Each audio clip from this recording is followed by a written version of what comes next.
Notre objectif, c'est de faire concorder les enjeux de politique publique de Saint-Étienne Métropole avec ceux de l'UGAP. Avec la métropole de Saint-Étienne, nous avons un partenariat en politique d'achat. On recourt à nos marchés pour différents produits et services depuis quelques années. Il y a 3 ans, nous avons décidé d'aller un peu plus loin dans notre échange en montant une convention de partenariat sur l'innovation. L'idée, c'était de sourcer auprès des entreprises de ce bassin, de ce tissu économique local, qui est le 2e après l'Île-de-France, d'aller sourcer des entreprises qui portent des solutions innovantes. Nous avons donc lancé un appel à manifestation d'intérêt où une centaine d'entreprises ont répondu. De là, nous en avons sélectionné une trentaine qu'on a pu rencontrer. Et en gros, aujourd'hui, c'est une dizaine d'entreprises qui sont référencées au sein du catalogue, comme celle de 1000 Cantines ou Dédicaste, Néotès. 1000 Cantines, nous sommes une start-up de la région stéphanoise, créée en janvier 2016. Et cette start-up intervient sur le gaspillage alimentaire dans la restauration collective. Le principe de 1000 Cantines, c'est de proposer à travers une application web mobile un self virtuel à travers lequel on va inviter les convives à réserver leur repas pour pouvoir effectivement donner de la prédiction aux équipes de cuisine pour préparer à l'avance et ne pas surproduire les quantités à préparer. En quelques mois, on atteint effectivement une baisse importante du gaspillage alimentaire de l'ordre de 20%. Saint-Étienne Métropole nous a particulièrement soutenus, et ça c'est important aujourd'hui pour nous que les collectivités puissent s'engager à nos côtés pour pouvoir tester l'innovation.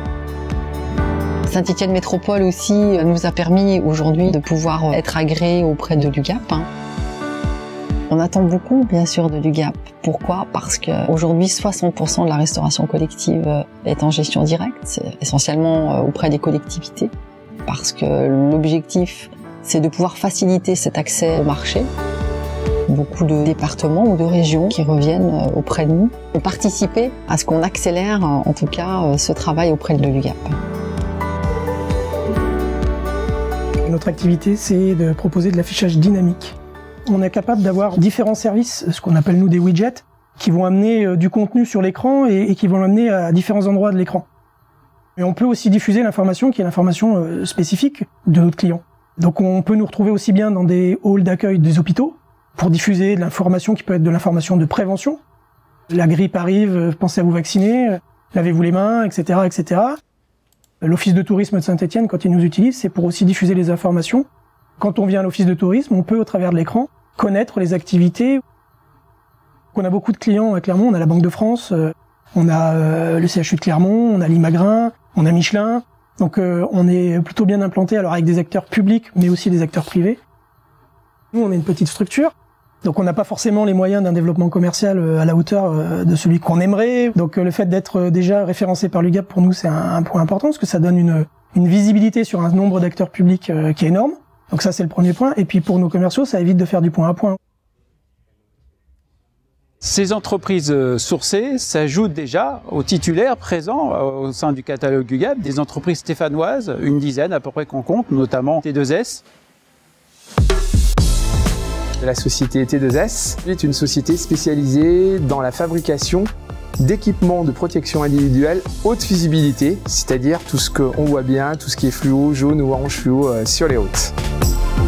L'innovation pour nous, c'est vraiment quelque chose d'important puisque nous essayons de mettre en œuvre des nouvelles technologies, notamment sur des vêtements connectés qui vont signaler un risque par exemple entre un engin et un piéton, un risque de collision.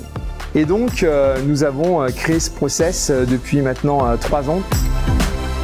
Nous avons eu une croissance assez forte puisque dans les 6 dernières années, nous sommes passés de 15 à 30 millions d'euros grâce justement à tous nos collaborateurs et aux innovations. Nous avions une société qui était d'environ 60-65 personnes il y a 5 à 6 ans. Aujourd'hui, on flirte avec le chiffre des 120 personnes. Il est clair qu'aujourd'hui, nous essayons de travailler avec effectivement la collectivité stéphanoise. Nous travaillons beaucoup également avec les pompiers.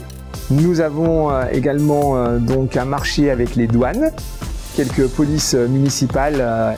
Et puis effectivement, on essaye de travailler avec les grands ministères. La demande donc des marchés publics sont très importants. L'UGAP aujourd'hui est vraiment un centre de référencement, un centre également de prestations de qualité pour toutes ces collectivités locales. Donc c'est un passage obligé pour nous. Et il est clair que nous sommes très sensibles et très attentifs à tout marché que l'UGAP peut sortir pour nos produits. Nous avons décidé de poursuivre aujourd'hui ce partenariat avec Saint-Étienne Métropole dans une nouvelle convention dite d'attractivité territoriale. L'idée est de valoriser l'ensemble des entreprises titulaires de marché auprès de l'ensemble des donneurs d'ordre publics du territoire de Saint-Étienne Métropole, d'aller chercher des entreprises d'innovation technologique, mais aussi d'innovation sociale par exemple, de répondre aux clauses sociales, de répondre à des critères de développement durable.